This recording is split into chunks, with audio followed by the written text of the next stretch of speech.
Hey, Spencer, Yes. ask me how Blood Meridian's going for me. How's Blood Meridian going for you? I'm glad you asked, Spencer. It's going so well that last night I read 50 pages of The Hobbit instead of reading more Blood Meridian. And you know what? I really am liking The Hobbit. It's really good so far. You're gonna be one of those guys. Next thing, I'm gonna come. I think so. No, I'm gonna come over here in a week or two. Wizards and shit. Yeah, the whole studio is gonna be like just robes and just like I don't know how you deck out the inside of a Hobbit's house, but Now, I heard one of the main critiques for the Lord of the Rings series is that it's kind of boring, like actually reading them. I don't know. I think we've talked about this before. The Hobbit, I know it's supposed to be before Lord of the Rings, but was it written before? that I'm not. I never gave that much of a shit about the series. It had like an introduction with like the text or something about it, and I said like The Hobbit was like 1931 or something. So I think it came before Lord of the Rings, not just like like as far as the series goes, but like I think he actually wrote it before. No, But even so, it doesn't really matter. It's not boring. Like it's just nonstop adventure so far. well, I was gonna say I thought I heard that The Hobbit is more of an adventure. Yeah, maybe kinda the Lord of the thing. Rings is what's boring. Yeah, because there's literally like I think there's like I heard people complain about before like there's like pages of songs and there's walking trees Yeah. and things like that. But I don't From know. what I've read, some reviews, that's also what I gathered for those. But The Hobbit itself has just seemed so far a very fun and actually quite funny read. It's pretty comical, and I'm enjoying it. And also, I can't say yay or nay on if I'm enjoying it more because I'm also reading Blood Meridian. So the whimsical nature of this book is just so much better than it might actually be. Like when you watch like a bunch of really shitty movies and then you see one that's just like kind of okay, but you're like, you know what, that was great. What you should do to test it is because I figure you'll finish The Hobbit before you finish Blood Meridian. Yeah. So the next book you start to read while you read Blood Meridian should be like a Charlie Manson biography, and then if that's cheerful and like funny after reading Blood Meridian, then for sure. I'll read Haunted again by Chuck Palahniuk, and if I enjoy that, at this rate, I don't know who's disliking this book more, me, you, or Ash, because he's really, I don't even know if he's reading it anymore. He might just be yelling. I'm not even joking. I was reading it on my lunch, because that's what I can only read it on my lunch now, I think. But are we going to have it done in time for the October? I don't know. I'm 100 pages in or something, or maybe more, but I just, like, I've literally found myself multiple times while reading Blood Meridian just going, oh, come on, really? Like, as I'm reading, not just because the story's fucking boring and stupid, just like the way it's written, I'm just like, what is happening? So I don't know how many times I'm like, why do I have to reread this? Have you been introduced to that judge character? Yeah, and I don't know what the fuck that's his role is. That's supposed to be like the main bad guy. Right, and one of like the main draws of the book Well- is supposed to be this fucking bad guy. This supposedly the worst bad guy in all of Literature, yeah. Well, he gave like this fucking page-long speech, and I didn't realize the person was talking. Well, Because the way Fuckface wrote the book, I thought it was just narration. I thought he was, because apparently the way the judge speaks is, no one else in this book speaks as eloquently as this judge, for one. But two, no person alive probably speaks the way this fucking judge did back in 1860, whatever. So I'm just like, why is this guy talking like this? That's why I thought it was a part of the narration. I was like, oh, no, fucking Cormac's just expo dumping on me. I'm like, oh wait, that was a speech. That guy just gave a speech. But it's like we talked before off air about like the quotation marks aren't that bad whenever it's just like light dialogue back and forth. Like I don't get messed up on who's talking to who and that.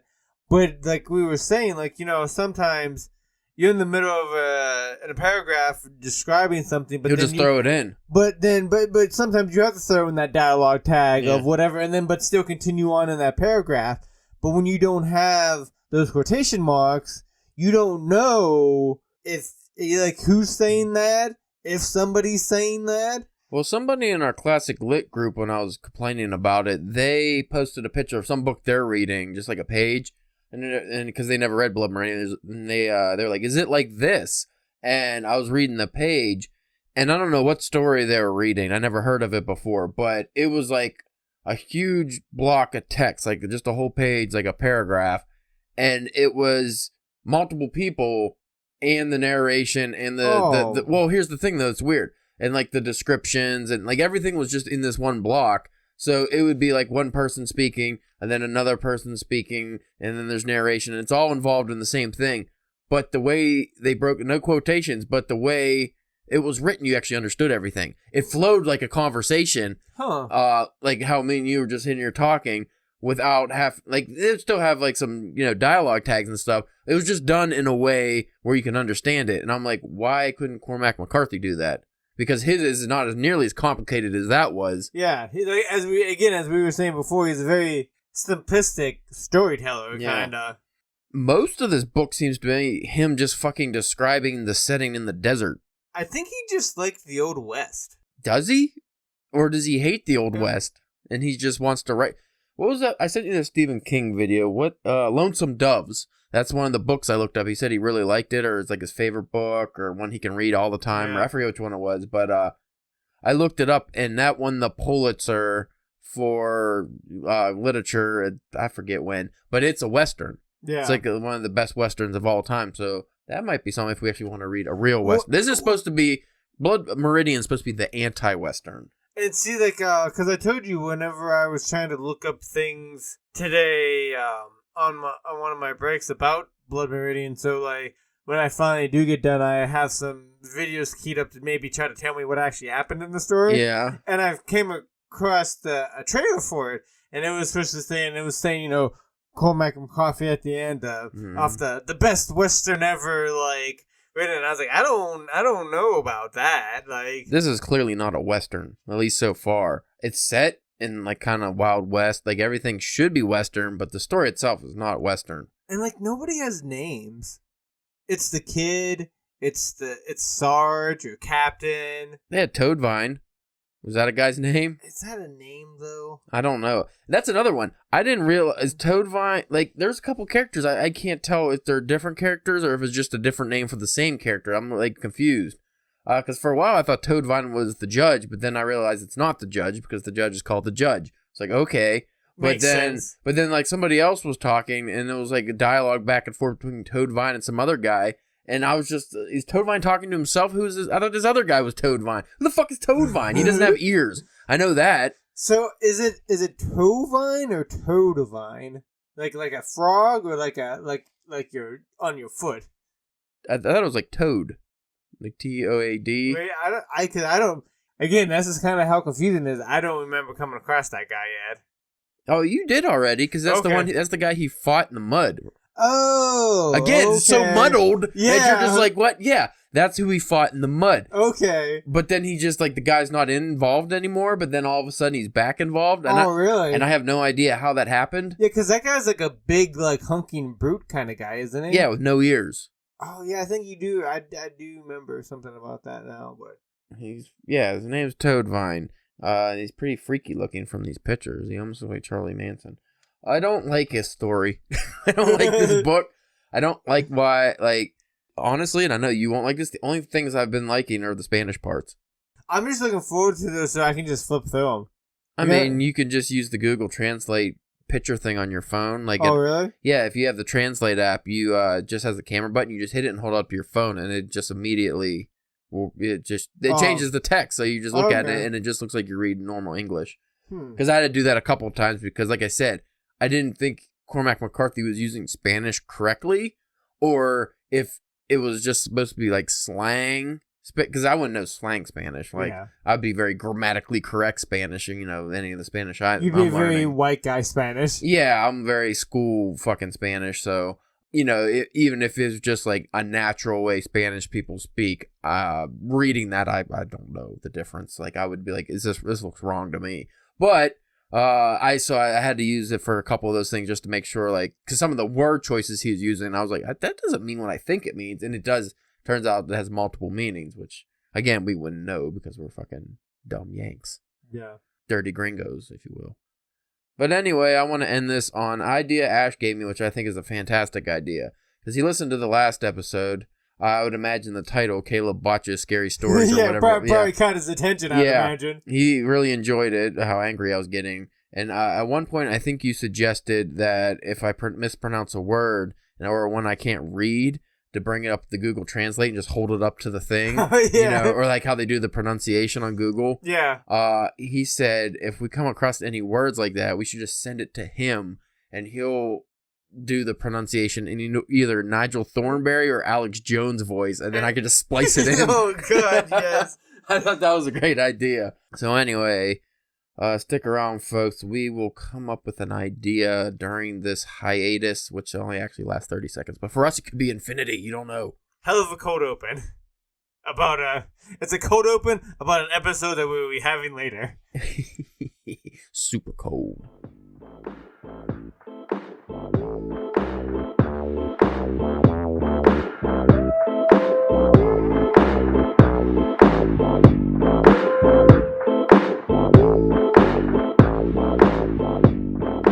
Welcome to the DPW podcast. What is that? Is that supposed to be you're weeping like Yeah, I'm like a breathy vampiress of the night. You're like you more sound like a ghost sex operating line. Yeah. By the way, your name today, I think I'm gonna mispronounce it. What a surprise. But I'm gonna mispronounce it purposely because it's gonna be hilarious. Yeah. Also, not purposely, but if it is mispronounced, just say I did it on purpose. I am your host, Caleb James. With me today, Spencer, the Anchorage Asswang Church.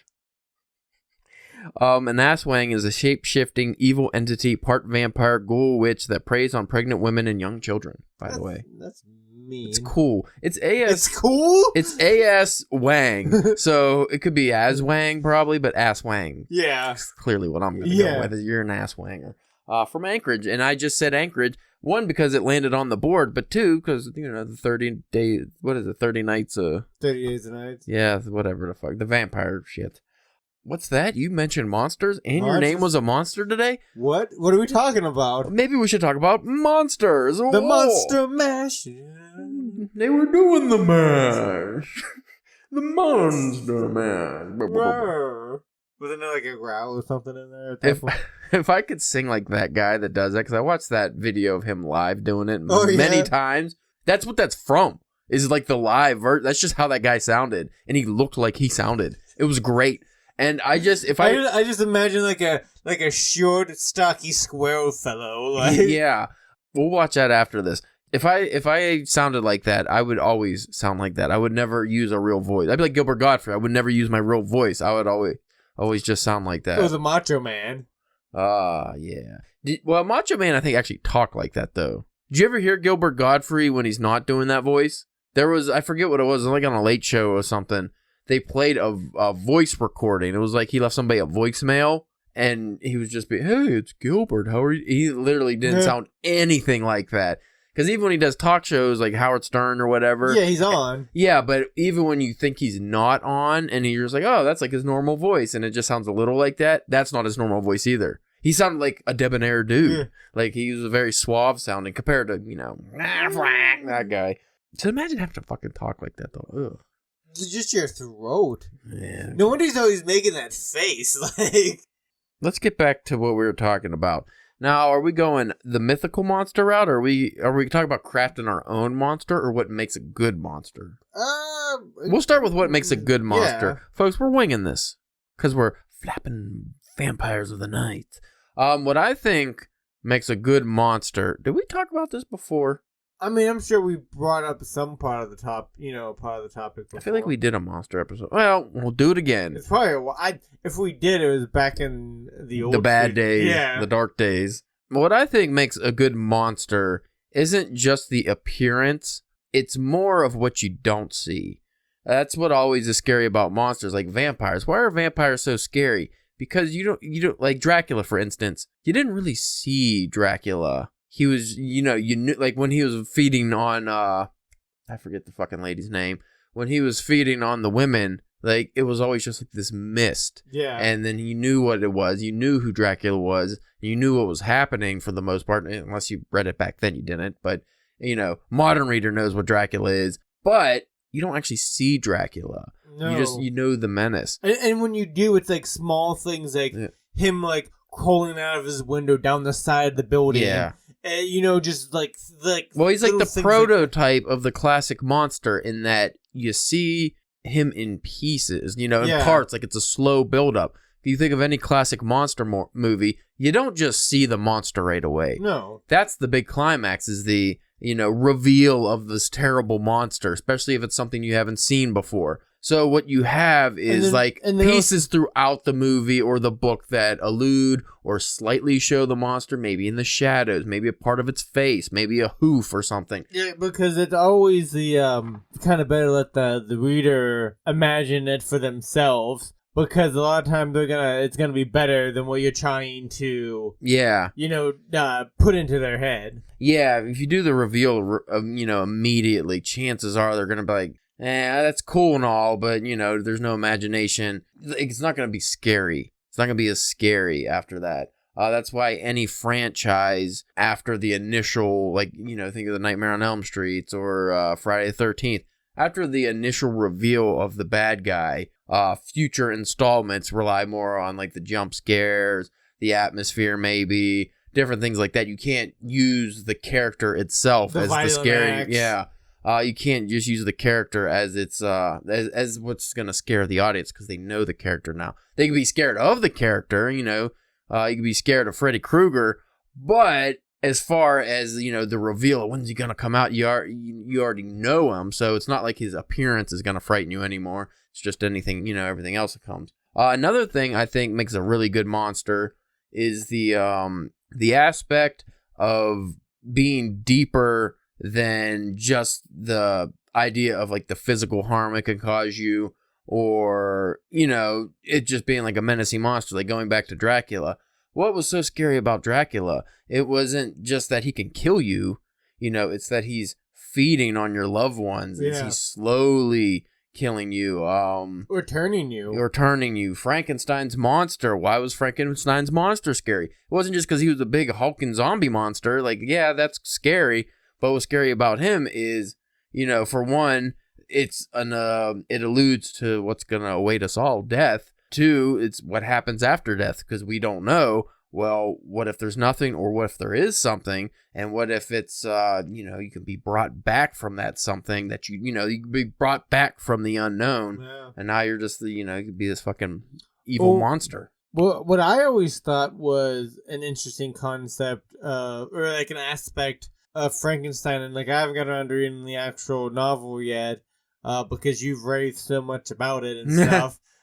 So I don't know if they touch upon this at all, but it's like that, like how you said, like you could bring somebody back from the dead, but like he's a hodgepodge of people. Well, who would get brought back in that scenario? So if like a soul doesn't get brought back, but something like what is that thing then? Yeah. Inside of the monster, is it something new, or is it like some like a mixture of the people? Or would it just be the guy who had the brain of it? Because that doesn't seem, I think what you're describing more than Frankenstein, because Frankenstein didn't really go into that much stuff. Like, the main horror of Frankenstein was actually the humans. It was about being scared of what you don't know and rejecting something that looks different than what you're used to. And hating something for no real reason other than, it's not attractive. But what you were talking about is more actually Pet Sematary. Yeah. Where you think, you bring, sometimes dead is better. You bring back your loved one. Technically, it's still your loved one, but there's something foul in there. Like, is it the soul's gone? I didn't read the book yet, so I don't know. I can only go by the movies. Like, is there any explanation of what happens to their soul, or do they not have a soul? Do they just go to an evil realm and evil's implanted in them, or what? I don't. Yeah, it's been a while since I read it, but if I remember correctly, I think it's not like the actual like soul of the person who died. It's kind of like an evil, because it's an Indian burial ground, so I think it also looks like they're cursed. Yeah. So I think it's more along that line. But what I think that's also another point, like how I said with the Frankenstein of that is like, or even Pet Sematary, is that if it's good that not only does it do this thing, but it kind of opens up this Pandora box of like different opportunity, like, you know what I mean, of like the, well, yeah, like that is like, if you did come back, would you be yourself or would it be something else? And then that can open up another can of worms, because like I said, like the Pet Cemetery, at least it's like, you know, Cage died, it was just Cage's body that came back, but like, what about if it was Cage and like the neighbor kid down the street and somebody else put together?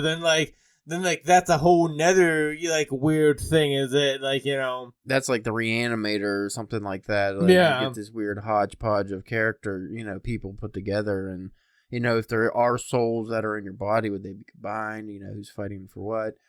That's gonna be an interesting topic. But it just focusing back on the monsters, I think what makes any monster story, I think this is the heart of any monster story, is the fear of the unknown. Mm-hmm. That's really where your bread and butter is going to be in almost any horror story for the most part, but definitely monster stories. Well, and then a lot of times the monster story, the trick of it is a lot of times, for it to be really memorable, is it just not like this huge slaughtering machine. It's like you feel bad for Frankenstein. I think you feel kind of bad for Wolfman too, because it's like, you know, he's cursed. You know, I mean, Dracula, you don't give a shit. He stabbed that motherfucker, like. But you know what I mean, like that's another important aspect of Well, the thing is though, with Dracula, maybe not so much the evil Vlad the Impaler type of Dracula.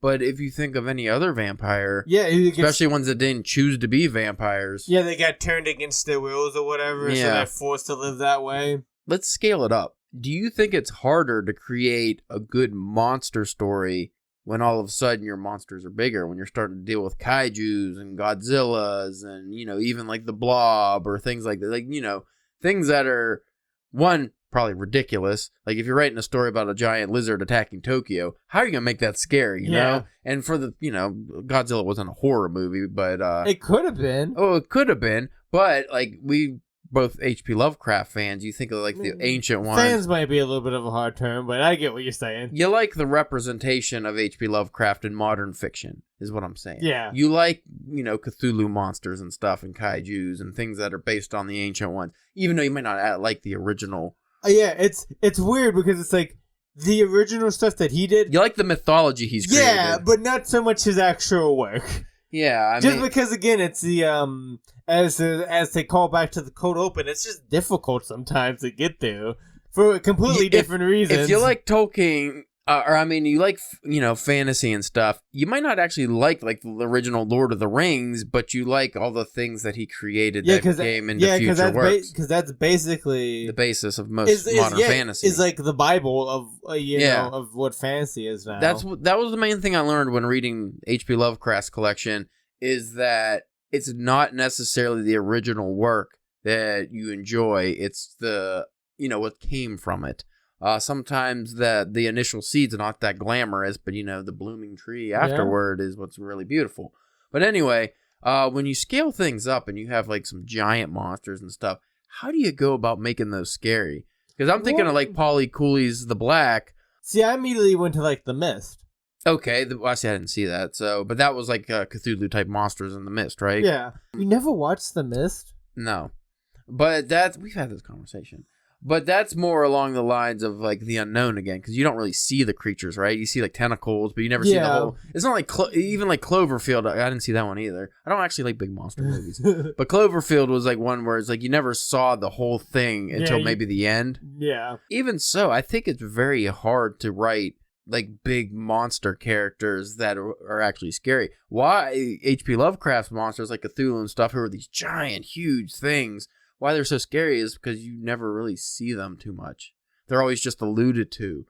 Maybe the smells or the weird textures, but it's always an unspeakable horror. We've had this conversation. That would drive you to madness if you ever laid eyes upon it. Any man who lays eyes upon the Cthulhu will go mad, and it's just, but you could never actually see it. But what makes it scary. But once you reveal Cthulhu, now he's like a meme. You know, he's cute. But without H.P. Lovecraft, we would have one of our favorite franchises, The Evil Dead. True. We would have no Necronomicon. That, or it'd be something completely different. It would be very different, yeah. And because like I mean, like not only because like I kind of knew the Necronomicon was like an H.P. Lovecraft thing, yeah, but I never knew like until I actually started reading his stuff that they not only do they use the name, but they also kind of play with some of the actual, like, you know, I don't think they really had, like, many zombies or anything like that in his work, but just of, like, Riskcraft and, like, you know. The Dark Arts. Yeah, and things like that. And the Book of the Dead and the Mad Arab, something, I forget that guy's name. He's a cool character. What are some of your favorite monsters? And we don't have to go generic, just Wolfman, Frankenstein. No. Like, you can go into actual monsters. Because I've been getting in a lot of, like, mythological monsters, because apparently Ireland is just chock full of the most creepiest fucking monsters I've ever heard. That makes sense. Hey, what are your, like, the Japanese ones, too, are fucking... Oh, those ones are just creepy. Yeah, you want to talk about... They have a lot of spirits. That's a good monster, because spirits could be any kind of monster, really. Yes. Spirits of demons. Spirits, demons, devils. Like, you think of, like, The Ring, The Grudge. Like, they're almost the same kind of monster, but they're not at all. Like, it's different. It's usually like the vengeful spirit is a good one. See, I like zombies and stuff, and like the Jason, and even like the psychopath, like slightly otherworldly Michael Myers type of monsters. To me, those aren't really monsters. Anything that's too human. That's just kind of like a crazy person, or I mean, like a Leatherface. That's just a crazy person, which is scary. Yeah, but I wouldn't consider that monsters. Now, Freddy Krueger. That's borderline because... He started out as a person, but he became this other thing. He became like a monster. So he's like a demon, kind of. They explain it later on in the fucking series, which is kind of cool. Same with the Hellraiser franchise. Like Pinhead and the Cenobites. They're all human at one point, and then they got turned into these demon freak things. And I find that very terrifying if that was a real existence.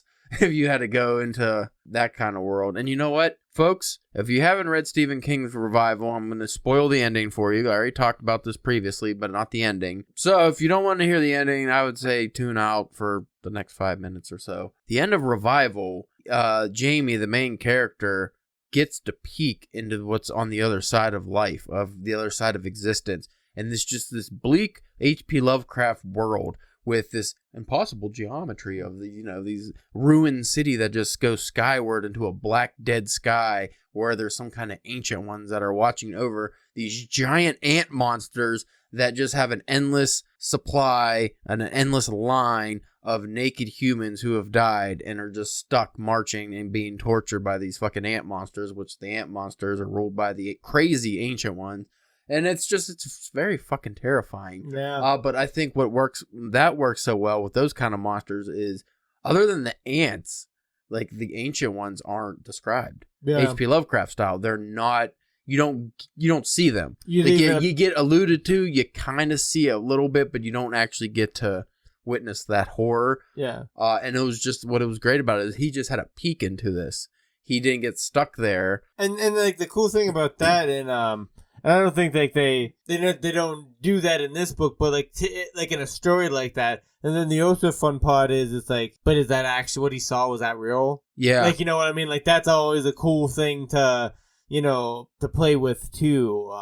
When it comes to like those kind of stories, is you might have you found out the answer, but was it the actual answer? Do you believe it's the answer? Testing one's sanity. Yeah, that's a good thing too. Is like a cool one, which is why I like stories that deal with insane asylums a lot, because they all like you never know.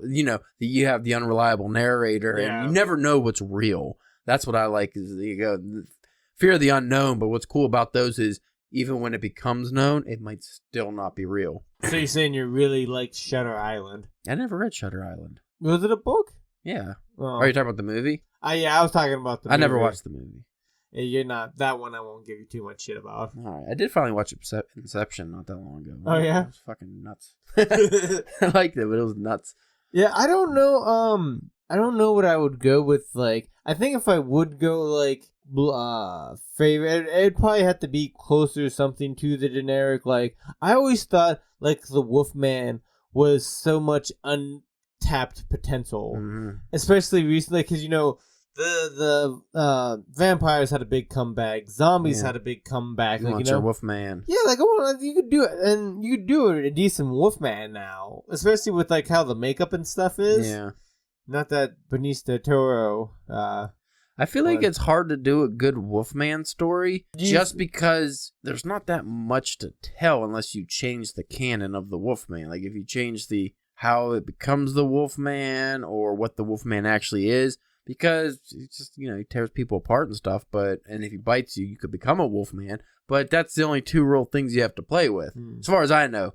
I've only read a handful of Wolfman stories, and they were all very similar. I'd say, is there like how there's Dracula, there's Frankenstein, with those two kind of things are burnt out from there. Is there a Wolfman? In that Penny Dreadfuls collection I have over there, I think there's a German story called The Wolfman, and it's spelled weird. I think that's the original. Because the Werewolf in London, that's not based off of anything, is it? Is that just a Wolfman story? But I mean, it's not like a book called the Werewolf from London or whatever. No, I think the first instance of the Wolfman, and I'll look it up, but I think it's that story. I'm pretty sure I read it, and it was almost like Ichabod Crane, Legend of Sleepy Hollow, like the original story. Is like, oh, this is not that good. I thought this was so much cooler. Again, the source material is not as cool as what they did with it later. Now, do you like when it comes more to the classic monsters? Do you prefer Dracula set back in the time of that, that it was written and stuff like that, or do you like it whenever they update, have it take more like a modern time or something like that? Do you have a preference, or? It depends what it is, because a lot of those are classic horror monsters. They really work well in that time period. Yeah. Which I guess you can really say, about most horror stories. The Wolfman, by the way, was from Norse mythology, and it was adapted over time. Which most of the Dracula wasn't. That was based on old vampire stories too. And didn't we cover Dracula? I think it was The Vampire spelled weird was a story before Dracula came out that somebody did. So, the old Nosferatu. But as far as modernizing these kind of characters, I have no problem with it. I think Wolfman would be actually better in the modern setting, just because you could have more play with the technology. People catching it on almost how it used to be the Jersey Devil. Oh, I can't believe you'd be the Wolfman. Because that's something that could be in the natural world, and it's why haven't we found this thing yet? But you can cause a muck with that. People like modern vampire stories. I don't. I just think it's kind of dumb, because then I feel like it's hard to tell a modern vampire story and be scary, because they're just almost elitist. They're just oh yeah, we've been around forever, and in these modern times we're billionaires and we just feast and party and engorge. I feel like it would be scarier if you had a modern vampire that was almost like a mindless killing machine or something along those lines. Almost like a zombie, but more like a Nosferatu. I don't know if I never watched the old movie, so I don't know how thought if I think he was a lord or something. But how he was creepier, what I mean? Yeah. Dracula has more of a suave kind of the vampires are always so good looking. Yeah, but you never get a mongoloid vampire. I want a lumpy, fucking ugly vampire. That's what you get with the Nosferatu. He's the long fingers and the nose, gross looking. Looks like a monster. The Frankenstein story. I mean, you could redo that now if you wanted. It actually probably make more sense if you did it now. You could come up with better ideas for how he becomes, the Frankenstein's monster, and try to have it adapt to modern life would be interesting.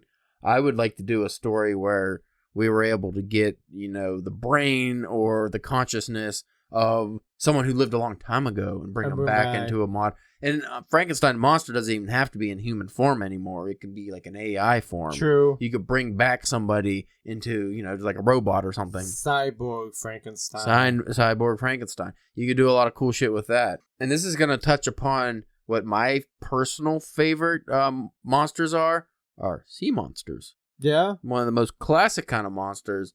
Because Moby Dick. I don't... Scary for other reasons. If you were in the ocean and a fucking big sperm whale came up, it would be fucking horrifying. Especially in an old timey boat that. Yeah, old rickety fucking wooden boat. I mean, it'd be scary if you were in a huge yacht.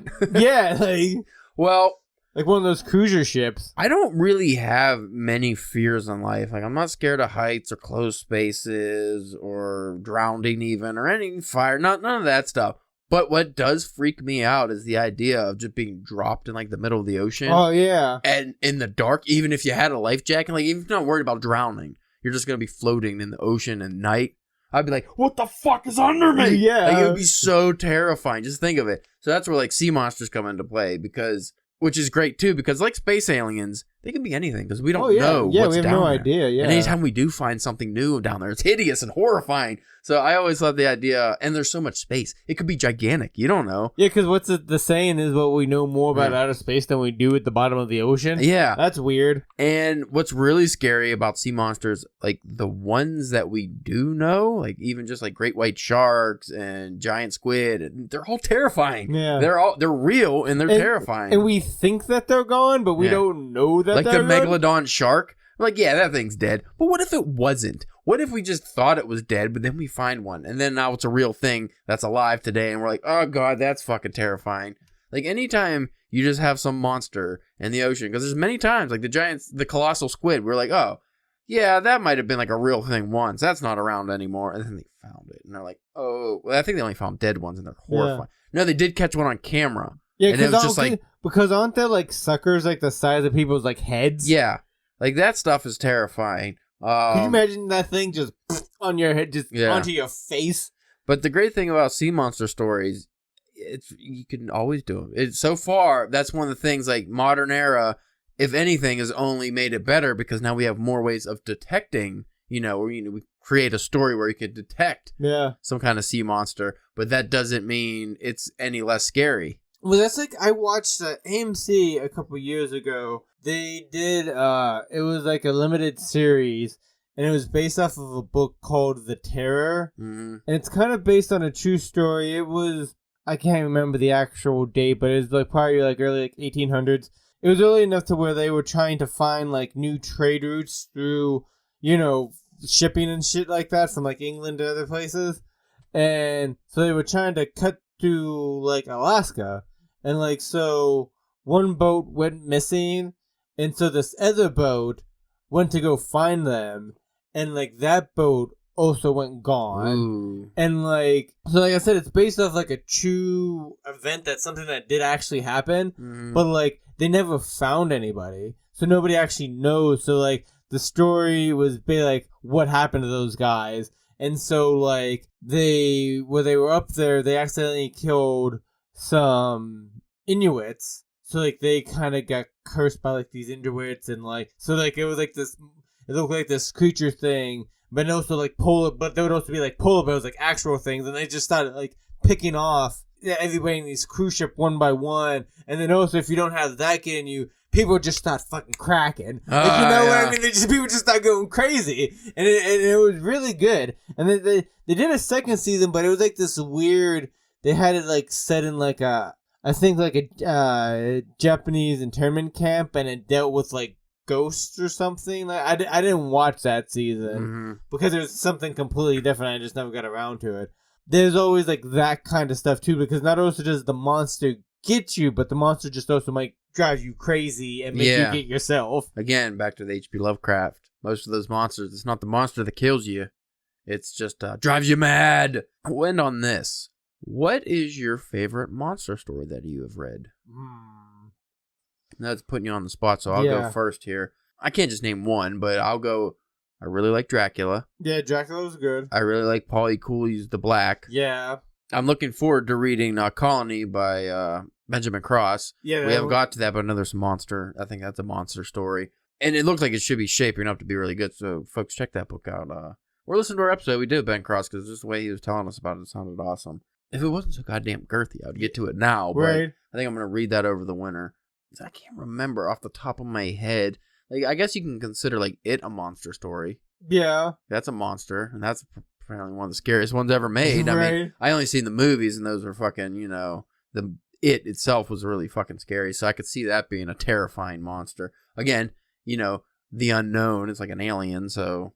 well, the thing that's scary about It is, like, with it being, like, this weird creature thing, like, it always gets focused on the clowns because people don't like clowns. Yeah. But like in the book, He was like, different things. Yeah, it's multiple things for different, and they did it in the movie too a little bit. And like that's what also like that's what makes him so scary. Is not only like he's whatever you fear. He's the embodiment of fear. Or whatever you fear the most, that's what he is. Can't think of any other ones that really stick out to me that I've read. I'm trying to think of what I read, not just watched. Yeah. Because if I watched, that's a fucking giant list we can cover. But what about you? Have you read any monster story? I know you read some Joe Hill and stuff anymore. Yeah.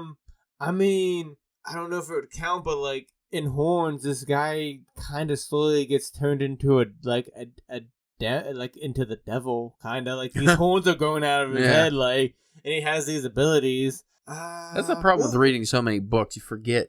Well, his wraith took a very cool, like, interesting turn on the vampire story, to where like this guy he didn't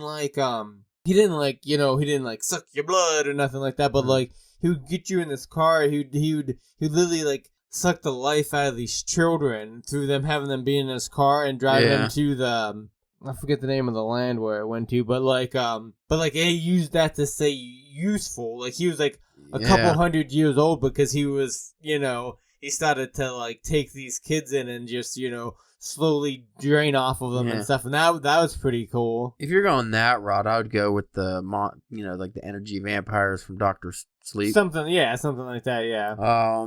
Even though I didn't care for the actual original story, I'm going to throw Legend of Sleepy Hollow in because that's a cool spirit story.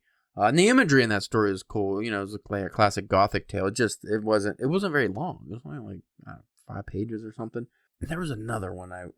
Did Poe ever do any monster stuff, or is his just more the people like aspect of the He did horror? Murder in the Rue Morgue, which I think it turns out to be a gorilla. I didn't read that one. Oh, just speaking before I forget, Candyman, the story, and which was The Forbidden. I read that just last week. And Hellraiser, the Hellbound Heart, that book. I thought those were like cool monsters.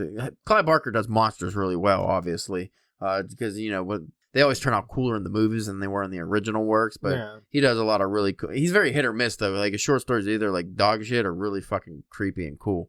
Yeah, as far as Edgar Allan Poe, I can't remember. The closest I think would be like The Raven, which wasn't a monster, but it was like a guy kind of going insane over grief. Yeah, I don't think that's one that he hasn't really touched on. I don't think he has really any monster stories that I've read yet.